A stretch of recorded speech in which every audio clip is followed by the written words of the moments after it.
malunggay. Ba't ano mga kinakalikot? Ay, yung bulbol. Ha? Meron ka mong bulbol. Uy, wala namang bulbol dyan. Ba't ano hinihila mo dyan? Hindi, merong buhok na maliliit na itim. Tinatanggal nga ni Kuya. Yun nga yun, bulbol. Yung bulbul. Bulbol na natin ngayon. Bulbul ba ang tawag doon? Oo, yung iba naman yan. Balahibo. Balbas naman yan. Sa baba. Sa baba. Ayaw po, ang lit po. Sama tayo dito. Ang lit po tayo. Ha? Dito tayo. Ha? Ha? Saan tayo dito tuloy? Kila ano? Kila Kuya Kevin. Kevin. Ano ba sa loob ni Dario? Bumagsak ang luha niya. Masama nga ang loob pala. Naku. Mahina pala si Dario. Akala ko malakas. Akala ko nga din eh. Hindi ko naman nalaw. Kala ko yung arthritis yung diraramdam nitong mga nakarang araw. Hindi pala. Akala ko arthritis. Kailangan pagka nagisang ka ng bato, agisan mo ng bulak. Yun nga. Ha? Yun nga. Pagka nagisang ka ng malahanghil na sticker, agisan mo ng, alam mo na. Ganun na ako eh. Pagka nagparandam siya, magpaparandam ako. Pero natama sa sakit. Masakit yung ipaparandam sa kanya. Pagka nagkabit, tinawanan ko lang siya. Basta sinabi niya sa akin. Oo. Pero masakit sa kanya yung inagis ko sa kanya, yung pinalipat ko. Ano na naman? Ha? Nagano ka na naman? Oo. Masyado siya kung mananalita. Baka akala niya eh. Kuya August, wag na nga. Kasi ano din, matatapos din yung araw, makakasakit ka ng damdamin ng isang nanay, wag na. Dapat, bago niya bigkasin yung sinasabi niya, nanamnamin niyo muna niya kung makakasakit ba ng kapwa niya, kung wala pang gagati sa kanya, yung babalik. So kagaya ko, yun, napanood ko yung sinasabi niya. Kahit na comment lang ng mga tao, dapat kung makikita niya comment lang, kung niya babasahin. Parang binasan lang niya sa isip niya. No. Doon din ako nasaktan yung comment doon, tapos pagka binabasa niya, tapos tapos yung intention na tawa nasasaktan. May parang, intention talaga yung parang pananakot. tatawa siya, parang nakakabuyo siya, parang doon ako nasaktan. Saka yung yung sikreto. Ayaw ko yung ganun. Oo, yung ano ba, ba't ayaw na sabihin yung sikreto, sinasabi niya. No, okay na. Ano lang, kan lang. Mamaya lalabas yung video. Makikita niya. Saan? Yung ginawa mo, sabi ko kay Jason, huwag tatanggalin. Yung ano? Yung ginawa natin sa nung nagkukuha ako ng box. Box? Pinasama ko nun. Pinasama ko si Jason kanina. Wag na, hindi na kailangan. Kailangan niya. Tsaka ano na, okay na. Lalo naman na si tita. Hindi siya naglalo kagabi ah. Nag-live ka, nag-live yan. Pinagkaganon-ganon ako. Eh medyo may nakita na naman ako sa kanya. Kaya nag-isang ko siya ng malang wag na. Hindi pa nagsalita ka ng iba, makasalanan ka na din. Oo. Kasi sabi nga sa Bible, pakinggan mo sige kuya. sabi nga sa Bible sa Galatians chapter 5 verse 19 to 22, na kapag dalawa sa inyo makasalanan na pag nagsalita ka pa na hindi maganda. Kumbaga tayo makasalanan na tayo nung sinabihan tayo ng masama. Sasabihan mo pa, hindi lalong makasalanan ka na din. Kaya huwag ka nalang magsasalita pa ng iba. Kaya kasi tatay din na nagsasalita eh. Kumbaga ang ginagawa ng tatay, information. Magkaiba kasi information sa binatumulit na salita. Tama yun, sige. Ako, kaya ako siya ginaganon. Kung parehas man kami mapunta sa impyerno, doon ko naman makikita kung ano tawa niya sa akin. Magpupunta lang sa impyerno pag wala kang tunay na pagkakilala sa Diyos. Yun lang. Ako meron. Yun pala, pagka tinanggap mo siya as your savior, hindi ka pupunta sa impyerno. Kaya nga sabi si John 3:16, binigay niya yung kanyang kaisa-isang bugtong na anak. Upang ako sinusampalata sa akin, hindi napapahamak, hindi magkakaroon ng buhay na walang pagkakilala. Pero sa kanya, tingin ko lang ay nag-isa ko siya ng ganun eh. Ay, wag na. Yun nga, wag mo na kasi sangagisang iba pang salita. Kumbaga, parang pinaparating mo, parang dagbato ang tinapay, may palaman naman na bato. Parang gano'n yung pinaano mo doon. May laman. Ayun nga, kailangan dapat kang binoto mo tinapay na may palaman na peanut butter. Hindi palaman yung bato. Akala ko kismis. Ano lang, mahal ko naman sila tita. Hindi, kahit sino naman eh. Meron pagmamahal eh. Kaya lang, ang ayoko lang yung mataliman dila niya eh.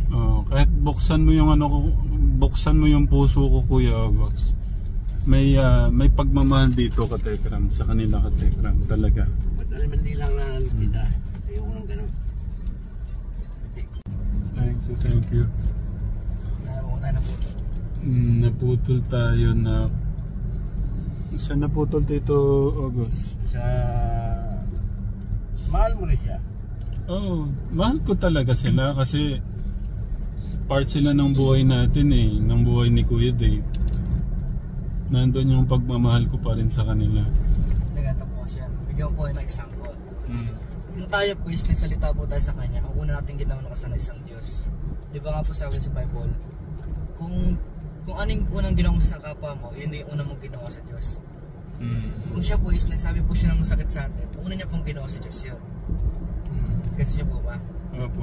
Tapos tayo naman po is kung yung ginawa po natin is yung nagpakumbaba, is anong una natin ginawa sa Diyos? Kumbaga, wag na po tayo magkasalita kasi parang naging makasalanan din tayo. Kahit tayo yung ginawa ng kasalanan. Mahirap din po kasi magsalita ng mga ano eh, syempre. Kahit masakit, ang dami na lang po. Pero huwag naman po yung sobrang sakit na ano. Kumbaga, ang gawin lang po natin is information lang po na nakakasakit na. Huwag yung mapatulan na po natin. Kasi magkaiba po yung pinaalam po natin sa pinaalam po, di ba? Wala po magkaiba na po yun. Grabe naman. Thank you na sa paalala. Tapos naanaw po sa Kawikaan 22.6 po na ituro sa batang dapat tama yung lakaran upang sa kanya paglaki hindi niya malilimutan. Kung ba ngayon po baliktad na eh. Dapat ang nasa Bible na po isituro sa matanda ang dapat ng lakaran upang sa kanya yung pagbata hindi niya ito malilimutan. O dapat nagkakabaliktad na po yung bis na sa bata po ituro. Magiging sa matanda na po ituturo. Kaya ang matanda nga po is ginawa po ano siya eh. Diba sinabi po sa Bible na siya po yung parang yung siya po sa kanya po pinagkatiwala yung mga anak sa magulang. Kumbaga isipin din po niya kung ano sabihin po sa anak niya yung gano'n. Siya po masakit din po yun. Kung siya po yung nagsalita ng gano'n, sabihin lang po sa anak niya. Kung sabi ko po ito sa anak ko, makakasaktan pa siya. Grabe no. Lawak po ni Kuya. Grabe. Wala na akong masabi. Naman po ang YouTube, nakikita ko po siya. Ginanggitan ko lang po. Ano po ang ginagawa? Hindi mo na po pinapanood. Kasi pagka demand po siya, kasi pinanood nyo, parang wala din pong lalabas. Parang masasaktan lang po kayo. Kaya gawin niyo, pag demand po siya, i-swipe nyo lang po pataas.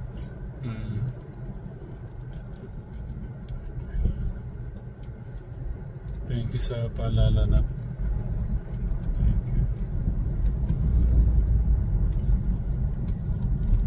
Oh, Kuya August. Tignan si Kuya, oh. Tignan naman yung mga sagot ni Kuya. Ako kasi mukha lang. Sabi nga niya, mukhang demonyo yung mukha ko. Pero sa loob ng mukhang mukha na to, yung deep inside ito, alam mo kung ano meron dyan sa loob dyan. Hindi ko siya alam yan eh, yung mukha na yan. Ha? Ano, kung titignan mo ako, sabi mo nga, mukhang demonyo eh, kagabi. Oh, Kuya August. Pero kung titignan mo yung mukha ko ngayon, gwapo ka naman ah. yung kalub-lubo niya, kung susukatin mo yan, hindi mo kaya sukatin. Pero, love you. Maganda, love Diba, lang. sabi nga po sa Mateo, Kabanata 18, versikulo 21-35. Kaya nagkwento po si Pedro at si Jesus po, nagkwentuhan po sila. Sabi po ni Pedro, Panginoon, ilang beses po ba ang papatawad sa kapatid ko paulit-ulit na nagkakasala sa akin? 7 beses po ba? Tapos sumagot po ang ating Panginoon Diyos na sabi, hindi ko sinabi 7 beses, kundi 70 ulit na 7. Yun po yung sinabi doon. Pero hindi po sinabi na pagka nagkasala po sa 78, hindi mo na papatawarin. Kasi ang 7 po kasi sa Bible is infinity. Pag sinabi po kasing 7 sa Bible, infinite po yun. Kumbaga, di ba, pagka sinumber po natin, ang 8 po is infinite. Kasi pag pinahiga nyo po is, in short, infinite po yung sign niya. Kumbaga sa Bible is 7 po din is infinite. Kumbaga, kahit gano'n po siya kadami magkaroon ng kasalanan sa is small, tuloy niya magpatawarin. Ayun lang po. Ang tagal na natin hindi nag-uusap, kuya. Check niyo po sa Google, Mateo chapter 18 verse 21 to 35. Mahaba pong kwento po yan. Hindi ko po alam ka, Tekram, na ganito na po lalim yung ating kuyat ating panganay, ka, Tekram. Kasi meron po sa iPad, may Bible po ang apps na nagno-notif po. Kumbaga, everyday po siya nagno-notif sa ano ko. Kumbaga, kunyari, alas 6 po nagno-notif na po yan. Kumbaga, bago po pumapasok, nagpapasala po ako isa. Kunyari po, nung nakaraan, yun nga po yung pumasok yung Mateo chapter 18 verse 21 to 35. Nag-notif po siya ng alas 6. Chinek ko po. Sakto po po lang po kay ano, doon sa ano. Hindi ko pong ganyan. Na ilang beses po ba na po ulit yung mga magkasala. Kaya, mahirap din po na Bible, may Bible din po tayo sa mga apps. Dito na. Dito. Tayo sa kabila. Nagno-notif din po sa akin. Kumbaga before po 6 or 6. Kasi sinaset ko po yung ano, yung oras. Ngayon bago po matulog, kinabukasan magno-notif bago pumasok. Bago kumaligo, nagbabasa po ako.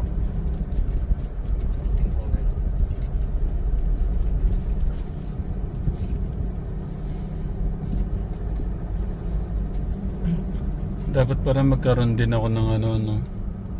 Sabagay sa cellphone, pero pwede namang iyan yun, kuya, di ba? Kahit naman po hindi po tayo, kahit wala po tayong gadgets, meron na po tayong books. Bible. Kaso sa'yo, maganda yung sa'yo kasi nagagamit mo yung iPad, tapos kumbaga na-notify ka niya. Nag-notif po. Okay. Nyari, tapos nag-search din po ako sa mga Google na what's the Bible verse for today. Kahit simple lang po, kahit dun lang po simulan, magbabago po isip. So kunyari ngayon pong umaga, ang ano po sa akin is Jeremiah 29:11 na yung short summary na lang po na ano, yung plano po ng Diyos is mas magandang plano ng Diyos kapag sa plano po natin. Ganun lang po, kahit mga short verse lang po na hindi ko na pala napapagawa yung ano, nakakalimutan ko yung ano, yung daily devotion natin. Kahit naman po kami gumawa, madali lang po gumawa. Kasi gagawa po ako mamaya. Thank you, kuya. Ano naman, fresh and fresh. Dapat bawasan ko na to. Wala namang ano to, naku. Mga kwenta yung panlabas natin ngayon na yan. Pagka namatay tayo, ano yan babalik lang yan sa lupa. Pero ang ano dyan, ang tanong dyan, kategram talaga, pagka ba nawala tayo dito, kumbaga lagi ko sinasabi to, ang tunay na tagumpay ng buhay, ano ba talaga ang tunay na tagumpay sa buhay natin? Sinasabi ko sa mga anak ko, yun nga, pagka nawala tayo dito sa mundo, katekram, ay yung makapiling si God, yung magkaroon ng eternal life and happiness. Ganun, no? Yeah. Tayo po sa mga tao, minsan lang pinapakalan po natin yung physical natin. Kaya po, sabi po sa Matthew 4:4 na hindi lang sa tinapay na po yung tao, kundi sa bawat salita na naman matawi sa bibig ng ating Diyos. Kumbaga tayo pa mga tao, isang pinapakalan po natin physical. That pinapakalan din pa ito yung spiritual natin. Kumbaga, ang ba't ko nasabi pinapakain ng spiritual, hindi ito yung literal na kumakain ka ng tinapay. O kumakain ka, in physical. Pero yung spiritual po na sinasabi mo kumakain is nababasa ka rin po yung mga Bibles. Na kahit short lang. Kaya nga nasabi ko kanina po na doon po sa may Bible apps na nag-notify po siya everyday. Kumbaga kung ano po yung mas better na binibigay niya po sa inyong Bible, mas okay po. Grabe, no? Grabe ka na? Nung nakaraan po kasi nung Wednesday, diba sinunod po ng turo. Tuesday po tsaka Wednesday. Yung Tuesday po kasi ang tinuro po nun is about faith. Sige nga kuya, kasi sabi ni Tita Jo, kuhanan daw po siya ng vlog. Ayaw po niya, naiya daw po siya. Pero kay Marfay yata, kinukuha na ka naman doon, di ba? Anong ano po yun doon? Nung nagturo ka. Pero nung nagturo ka, nakuha na ka niya. Wala po. Sayang. Pero share mo naman dito. Baka pwede mong share. Yung Tuesday po kasi ang tinuro po na itong Tuesday lang is kung paano po, kung yung faith po ba natin sa ating Panginoon. Diba sabi nga po, pagkarating po sa hukuman, hindi, example po, sa korte, sa hearing, hindi na po tinatanong ng judge kung ano po yung tamang ginawa nyo. Tinatanong po dun kung ano po yung maling ginawa nyo. Kumbaga sa korte po is ang pinapaano po natin is yung maling ginawa. Ganoon din po sa hukuman. Pagka tinanong po, kunyari sa pamilya and sa family, sa anak at sa magulang, tinatanungin ng ating Panginoon sis yung ating mga magulang na anong ginawa mo sa batang to, ba't mo napabayaan? Kumbaga itatanong ng ating Panginoon sis yung maling nagawa, hindi yung tamang nagawa natin. Kumbaga hindi naman sabihin sa hukuman na pinakain ko yung mga pulubi. Hindi naman ano yun. Kumbaga ganoon lang po, parang kung paano po tayo manampalataya sa ating Panginoon is ganoon din po tayo mamuhay sa sarili natin. Akin, yung kay kuya mo muna. Buko juice for you, my son. Ano po, para luminis po yung pantog-pantogan namin. Thank you. Tapos nung Wednesday naman po, tinuro po yung sa, yun nga po, Pintok. nung Wednesday naman po, tinuro po is yung sa Galatians chapter 5 verse 18 to verse 19 to 22. Na kasi meron po tayo mga gawa na lang at saka paggawa ng Espiritu. Yung bagay yung gawa po na lang natin, ito yung mga ginagawa natin. Kunyari, example, pakikiapin o kung pakikipagkabit. Pag isa sa mga magawang kasalanan, kunyari, pagkukulam, hindi po ito yung literal na kulam na gumagamit ka ng manika kasi yung karayom. Kumbaga ito yung kulam na sinasabi mo true words. Kumbaga pag sinasabi po natin, kunyari, sasabi po ng matay ka na, gano'n. Isa sa mga example po ng pagkukulam, yung kumbaga nasa gawa na laman din po yan. Pero nga po tayo sa gawa ng Espiritu, yung meron po tayo siyam nun eh. Mga lang pag-ibig, kabaitan, pagkatsaga. Ano nga, kalimutan ko na. Sige na, kinuha mo muna ito. Habang may pwede naman. Oo, alam mo ito. Pupasok mo ito. Yeah. Hindi, pusukan mo na lang dito. Pag-ibig. Ano pala yun? Gawa po ng Espiritu. Gawa ng laman pala yung ano, kahit magsabi ka ng ano. Yun pala yung term nun. Yung kunyari pagkukulam po kasi. Okay. Kumbaga nagsasalita po kayo na ikakapahamak or hindi ka aganda ng isang tao. Tapos yung pagiging makasarili po. Yung pagkaaway-away. Ganun po. Yung pag... Yung po sa iPad ko eh. Tapos sa... marami po yun. Mga 14 po yun eh.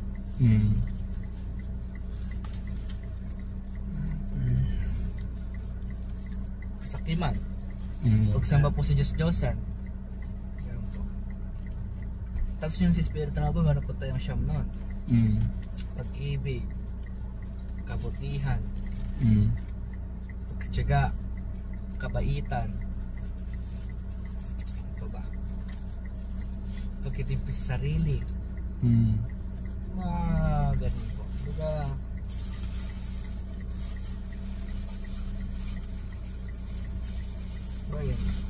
Magkakaiba po kasi tayo ng mga tao na ano, na yung self, ano po natin, kumbaga yung parang pamumuhay po natin sa bahay isa. Kumbaga kanya-kanya po tayo. Nabasa ko yung comment ni Tito Romy na. Ang ganda ng comment ni Tito Romy. Nasaan ba yung ano ni Tito Romy?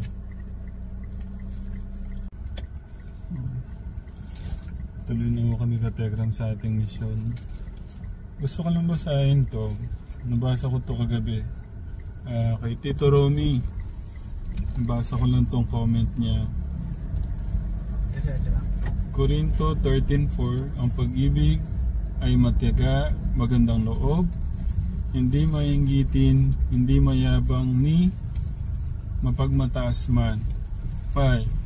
Hindi magaspang ang pag-uugali, hindi makasarili, hindi magagalitin o mapagtanim ng sama ng loob sa kapwa. Thank you, Tita Romy. So, paano ka-Telegram? Mag-ano muna tayo na? Ano lang? Yun, ka-Telegram. Ako, kung ano po ang nararating po ni Kuya ngayon, sobrang ligaya po ng puso ko. At hindi lang po kami yun. Kasama po namin kayo. Lahat po ng mga ninong-ninang, lahat po ng ka-Telegram natin na nagmamahal, naging part ng pamilya po namin.